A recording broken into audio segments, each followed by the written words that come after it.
Visto de Fora. Olá, viva, boa noite. Sejam bem-vindos a mais um Visto de Fora, como sempre, com Olivier Bonamici e Begonha Inigas. Olá, como estão? Olá, bom dia. Muito bom dia ou boa noite. Boa noite, exato. Segundo a que hora se que se Exatamente. ouça, Mas não é? acordei há uma hora, portanto, bom dia. Ai, muito Olivier, bem. como é que estás? Como é que estás? Olivier, deixa-me começar por falar para o Olivier, Begonha, porque, Olivier, tu fizeste esta semana o teu exame para obteres nacionalidade portuguesa. Eu sei que não sabes ainda o resultado, mas pergunto, foi fácil, foi difícil? O que é que nos podes descrever? Bem, eu diria que foi bastante fácil uma parte e eu, na compreensão oral, eu falhei um pouco, eu estava cansado, estava nervoso pouco. Vamos ver se é suficiente ou não. Eu acho que vai ser suficiente para passar, não é? Agora, eu acho que eu diria que o melhor momento para mim do dia foi brutal. Estamos a contar isto em off, Begonha, que entre a prova oral, que era de manhã, e a prova escrita à tarde, havia a hora do almoço. E logo após o examinador, quando fizemos as perguntas, perguntei ao examinador onde é que era uma tasca ali. E eles disseram, é ao lado. E ao lado acontece que são pessoas. Aliás, um deles, que mandamos um abraço, chama-se Sr. Carlos, do Refúgio Drink, e ele é fã do Visto de Fora. Excelente. Um E abraço. então, mas espera aí, o que é genial nesta história toda, ofereceram, eu estava como melhor amigo para me acompanhar nesta viagem, ofereceram-nos o galaçado com vinho, e como é que eu posso vos dizer? Posso vos dizer Imaginem que foi como é que bastante foi, Oliveira, o almoço muito animado, e, ou seja, cheguei mesmo com uma disposição extraordinária à tarde, já estava super bem disposto. Então foi um momento mágico. O que é incrível sim, é que as pessoas continuam a ouvir o Visto Claro de que Fora, sim, é ainda que a emissão seja às 11 da noite, dá igual as horas, o dia, Evidente. podcast, as pessoas ouvem e continuam a ouvir o Visto de Fora. Um Isso abraço a mesmo todos bom. os nossos ouvintes. Abraço para Aveiro. Exatamente. Olha, já agora, do drink. Olivier, já agora, o índice de legalidade foi útil para o exame? Não, zero. Ok. Zero. Mas fica vergonha que fiz um erro terrível. É que eu sei perfeitamente que era. Eu estava a falar de manhã, eu de facto sou uma pessoa que acorda muito cedo de manhã, gosto de trabalhar de manhã. E à noite não gosto, odeio. Sim. E escrevi, olha, de manhã eu gosto de levantar cedo para trabalhar, porque, e lá de repente, pronto de memória, mas porque à noite ou de noite? Eu juro que durante todo o ano eu digo à noite. Eu escrevi de noite. As duas formas. Mas isto é possível. Mas isso são os nervos, Sim, Olivier. mas isto Olivier, é isso. lamentável. Mas Podem Onde é que vai correr bem? podem me chicotear. Ele contaba en off, e acho que posso dizer aquí, Vocês é que que o sabem. primeiro examinador coñecía a Olivier, é dizer, é máis unha prova de que máis portugueses e máis Portugalidade non se pode ter, non é? Exatamente. Coñecer o programa, coñecer Olivier, en fin, vas a Beiro e as persoas coñecen e a ti o Claro. examinador, portanto, máis portugués do que Olivier, non, acho que non há Ora dúvida, bem, eh? certamente vai correr tudo bem. Um abraço a Aveiro, um abraço a todos os nossos ouvintes. Vamos avançar para a análise da semana neste Visto de Fora. Euronet Plus. Esta semana vamos falar do alargamento da União Europeia, o potencial alargamento. Já em dezembro, a União Europeia vai debater esse possível alargamento, com destaque, claro, para a Ucrânia, mas há mais candidatos, como Turquia, Geórgia, entre outros. Begonha, no atual momento, com algumas divisões na União Europeia, com uma clara polarização entre os Estados-membros e polarização política, sem uma liderança clara da União Europeia, faz sentido pensar num alargamento, aumentar a União Europeia? Temos de pensar que nós, cando entramos na Unión Europea, estou a falar de Portugal e de España, tamén os países entón membros da Unión Europea, da entón Comunidade Económica Europea, pensarían a mesma coisa. É verdade que nós somos, digamos, os países históricamente, non é? Tamén moito antigos da Europa, reinos antigos, mas, olla, se falamos, por exemplo, da Albania, se falamos da Moldavia, se falamos de Bosnia e Herzegovina, por exemplo, é dizer, son países que teñen todo o direito, alén de propiamente, como estábamos a dizer, a Turquía, a Xeorxia e a Ucrania. A Turquía te podese duvidar, porque ten unha parte europea e ten unha parte, te falaba isto no outro día con o meu fillo pequeno, e unha parte grande asiática, non é? Exato. Ten só unha pequena parte europea, mas o feito, ou de facto, que queran mesmo entrar no noso clube da Unión Europea diz moito. E diz moito da nosa fortaleza. Por moito que aquí duvidemos moitas veces, somos críticos, somos xornalistas e analistas de moitas das maneiras de serir a Unión Europea en políticas diferentes, mas neste caso ten lógica pensar no alargamento. Cuantos máis sexamos, seremos tamén máis fortes. Mas é verdade que cuantos máis sexamos, o bolo, as fatías son máis pequenas. Exatamente. Para partillar, non é? E son países que economicamente están neste momento alén de como nós estamos, mas depois isto pode tamén influenciar a nosa propia evolução, Exato. tamén os do sur da Europa, como países. Como dizias, a fatia do bolo pode ser bem mais pequena para países que já estão dentro da União Europeia. Olivier, qual é o teu entendimento? Fará sentido neste momento pensar no alargamento? E depois há aqui outra questão também, que há analistas que consideram que o eventual alargamento pode ser essencial para combater a crise demográfica na Europa. Como é que tu avalias? Sim, eu concordo plenamente com o que a Begonha disse, que a questão aqui aqui é o equilíbrio, o justo equilíbrio que está presente em novos países. Para mim, ela é importante do ponto de vista económico e também do ponto de vista político, é um grande sinal, porque afinal, apesar de todas as críticas e as teorias de conspiração, viver na União Europeia, que eu saiba, não é bom hoje em dia, ao contrário de muitas partes do mundo onde a democracia está a recuar. A questão aqui é que resta saber em que condições aceitamos países novos. Que condições? O respeito à democracia e ao Estado de Direito, para mim, ele é essencial. E cada vez mais. Porque senão, se não há este projeto, se não há uma bússola, isto vai para a vida. Este projeto da União Europeia. Então, tem que haver absolutamente regras. E quando eu digo democracia e Estado de Direito, não significa que é porque um país é governado para a extrema-direita ou a extrema-esquerda que tem que ser excluído. Não. Uma pessoa pode perfeitamente, um país democrático, escolher a extrema-direita. Olha, Meloni, na Itália. A Itália é um país democrático. França pode caminhar para lá, não é? Não, mas é um caminho, não é? Portanto, a vontade do povo tem que ser respeitada. A questão aqui é ver, no caso da Hungria, que é muito mais grave, olha, lá está, portanto, dois casos da extrema-direita, um que respeita as regras da democracia e do Estado de Direito, que é a Itália, e um que tem problema com a democracia e o Estado de Direito, que é a Hungria. E, portanto, com países que têm a mesma mentalidade que a Hungria do Sr. Orbán, tá? A União Europeia tem que ser muito firme. Senão, é deixar a porta aberta, até do ponto de vista político. Hoje em dia, com as tensões que há na Rússia, é muito grave aceitar países que não respeitam o mínimo do mínimo. Sí, esa para mí é a liña vermella, máis do que a propia economía, porque países, por exemplo, a Albania, que agora está a pusar moito pelo turismo, e as persoas que van a Albania saben que é moito bonito, mas que fica moito alén, moito por trás economicamente, non é moito pobre en comparación cos nosos países, mas nós éramos moito pobres tamén Portugal e España cando aderimos á Unión Europea, non é? Pensemos niso.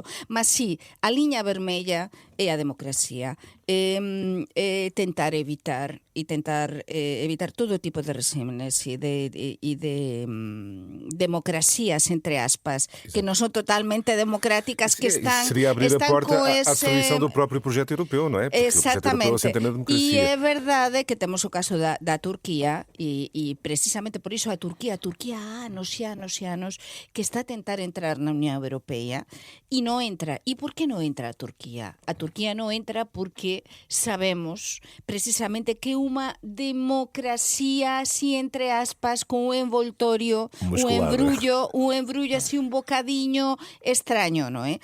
Por iso é importante, e outros países, é importante ter a garantía realmente de que eses países van cumprir tudo o que establece a Unión Europea, non é? O noso proxecto. Fica bem sublinhado esse ponto. O alargamento tem que respeitar o espírito democrático da União Europeia. Vamos olhar para outro dos casos marcantes da semana e que nos diz muito, porque é um caso que envolve a BBC, o diretor-geral da BBC e a diretora da divisão de notícias da BBC News, renunciaram aos cargos porque a BBC tinha sido alvo de críticas por causa de um documentário no programa Panorama, bem conhecido, mas foi acusada de editar de forma enganosa um discurso de Donald Trump, dando a impressão de que ele estava a incitar aos ataques ao Capitólio em janeiro de 2021.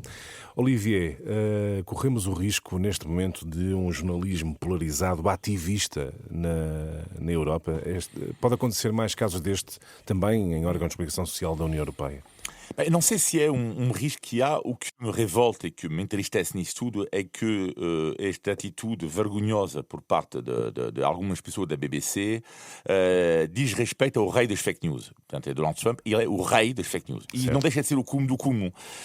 Porque, lá está, além de ser adepto das teorias da conspiração de Donald Trump, vamos recordar que todas as teorias extraordinárias que ele tem sobre alguns medicamentos, lá do paracetamol, autismo, na gravidez, e sobretudo a questão da lixívia, não era lixívia, ou ingerir a lixívia para, de uma certa forma, ajudar a curar a Covid. Pronto, ele é o rei das fake news. E a questão aqui, que é uma grande parte do eleitorado dele, e cada vez mais esta ideia na Europa, é que a comunicação social chamada tradicional está a mentir ao povo. Algo que eu discordo completamente, e o risco para mim seria, por causa de atitudes vergonhosas como a BBC teve, neste caso, seria o risco das pessoas, afinal, ouvirem e ler apenas e só o que lhes interessam. Apenas o campo político dele. E nós caminhamos para isso. Portanto, o Trump, o eleitorado do Trump, eles adoram, sem saber, teorias de conspiração adoram. E como eles cada vez mais veem órgãos de comunicação social que eles próprios também são ainda piores. E as redes. Eles mentem descaradamente nas redes sociais, ou alguns órgãos mentem descaradamente sobre a atualidade.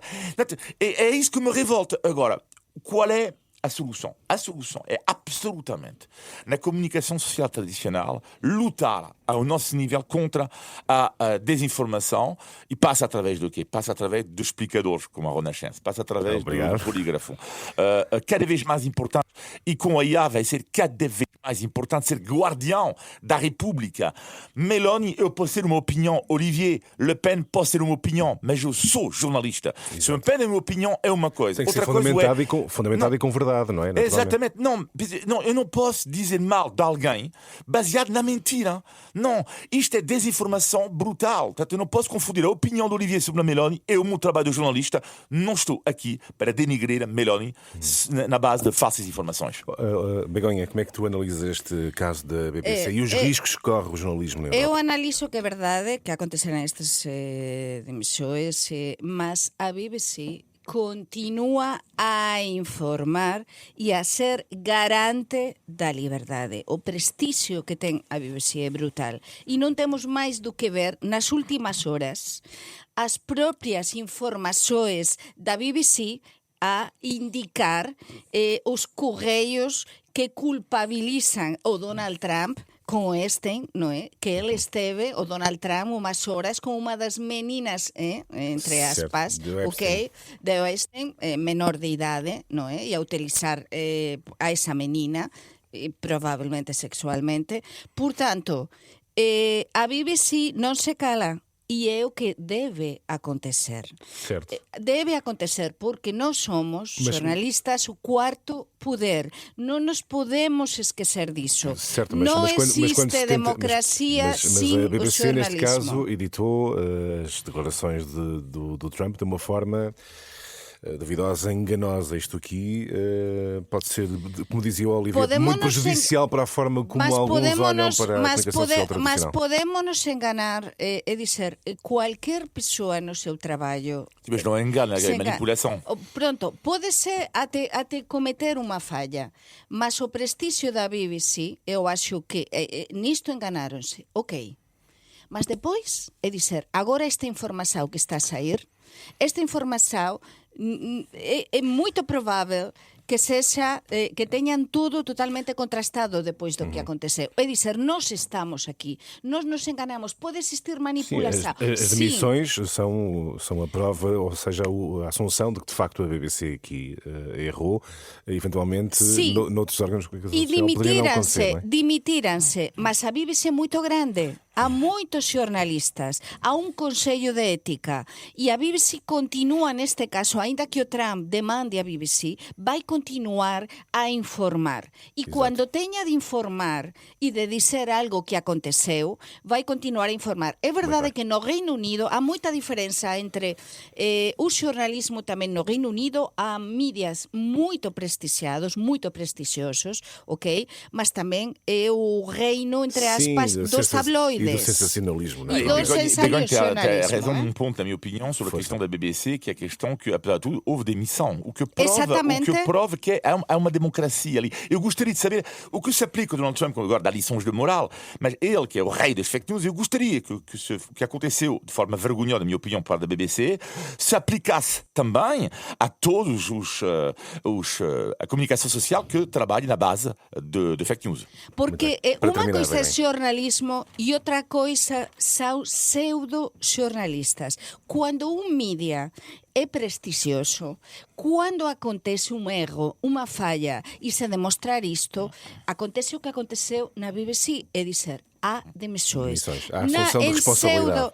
Responsabilidade, não é? Os erros, responsabilidade, manipulação, queiras como queiras chamar. Mas na internet, nas redes sociais, por desgraça, há muita fake news. Certo. Esse é o principal problema. Muito bem. Está feita a análise aos temas europeus. Vamos avançar para o tema nacional. Eu recordo, este Visto de Fora é uma parceria Renascença-Euronet, a rede europeia de rádios.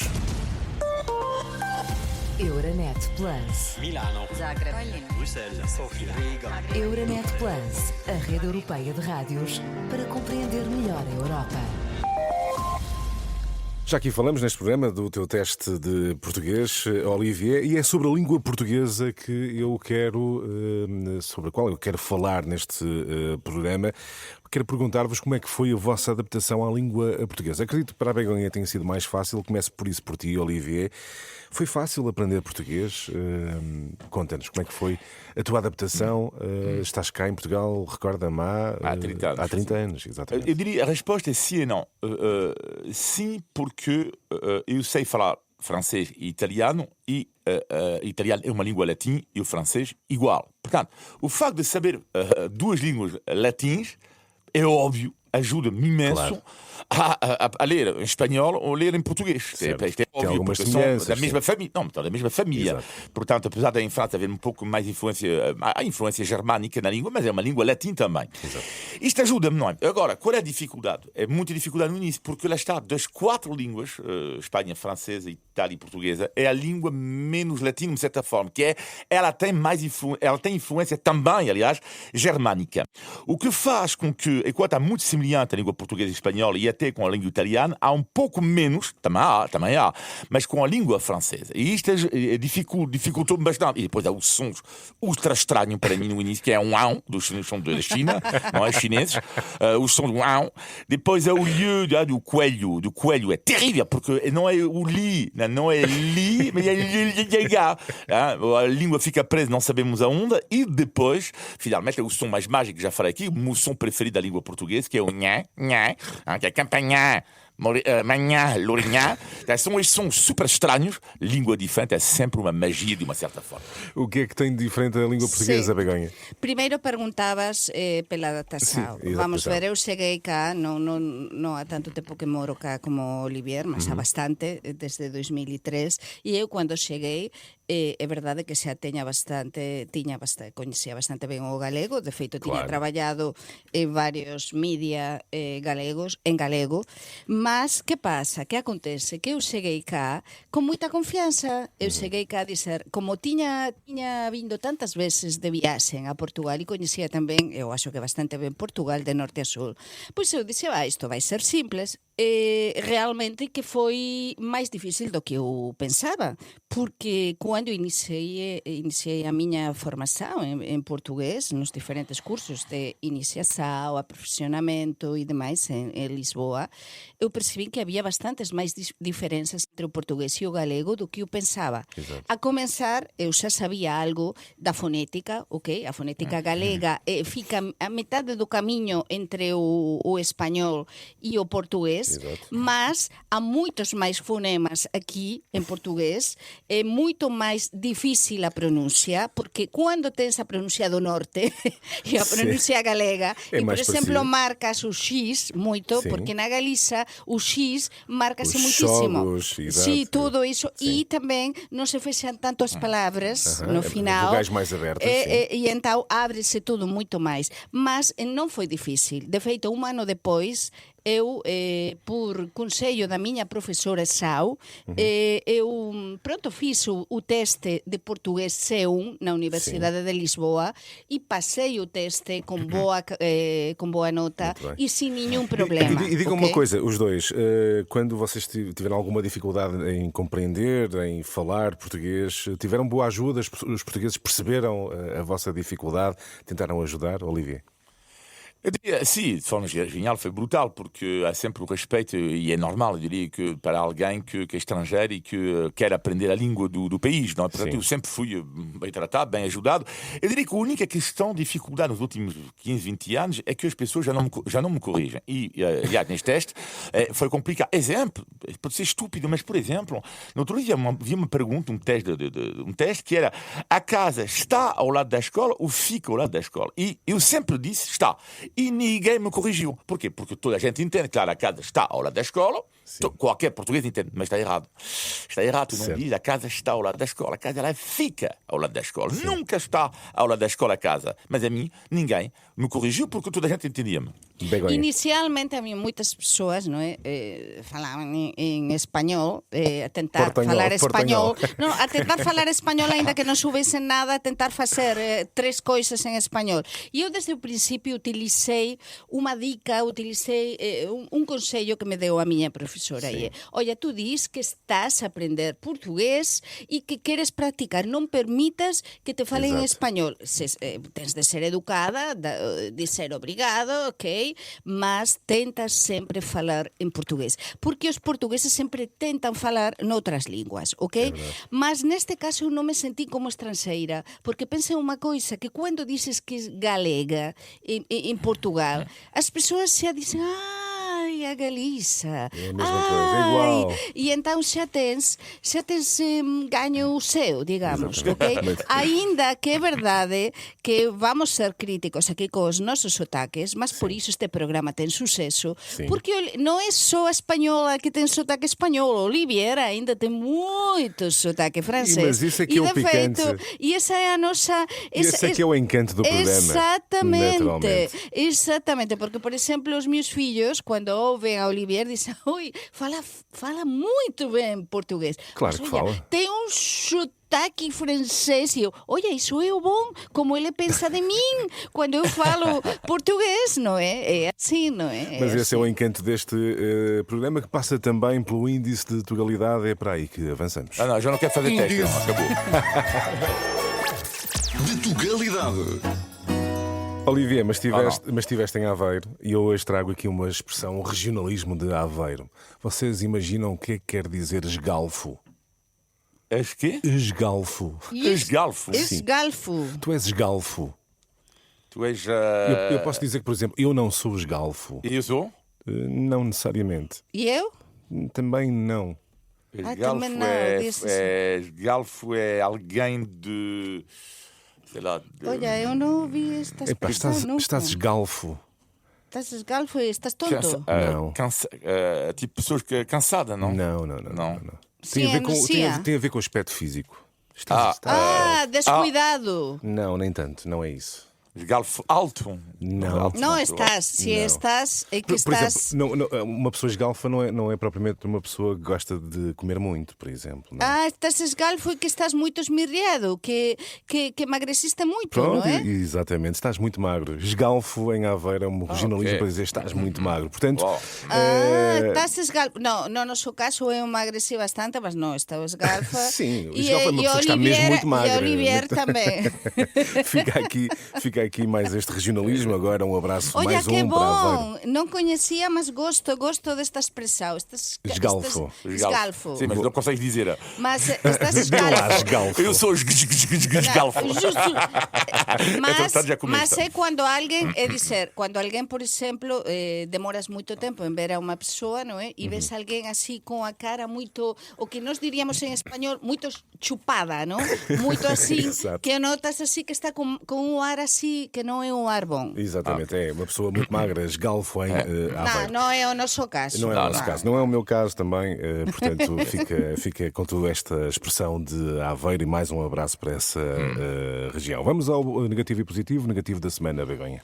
O negativo temos connosco esta tempestade que estamos a ter e esta meteoroloxía, non é? Que estamos a ter en toda a Península Ibérica, mas sobre todo nesta zona de Portugal onde nos encontramos, máis ao sul, non é?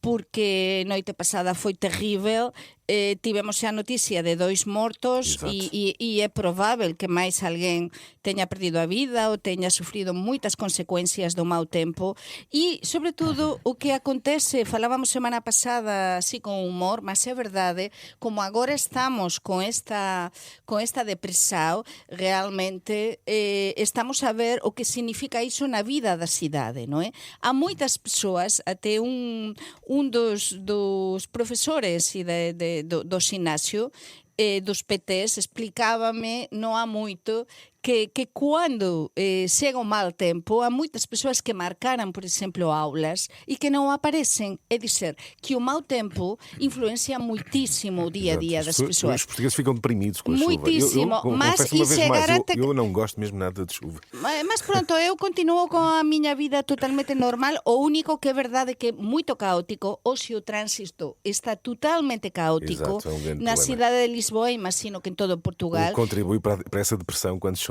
em Portugal, não é? Exato. Mas olha, tende a chover, Certo. e estas coisas acontecem, não é? Exatamente.